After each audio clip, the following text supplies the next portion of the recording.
one story a day. Level 2, Book 4, Story 11. Smoke detectors. Fire is dangerous.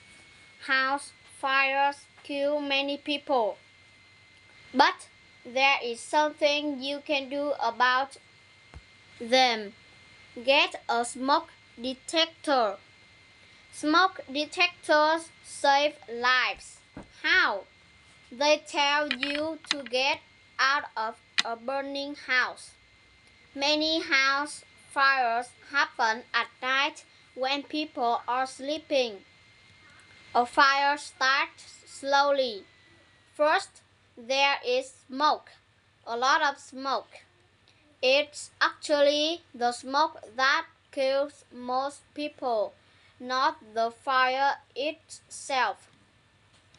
A smoke detector gives you an early warning about a fire.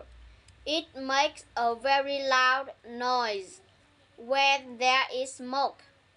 It wakes you up so you can get out of the house. That's how smoke detectors work. If you had a plan, you will know what to do. The most important thing to get out of the house. Ask your parents to get a smoke detector. Ask them to practice what they would do if there is a fire.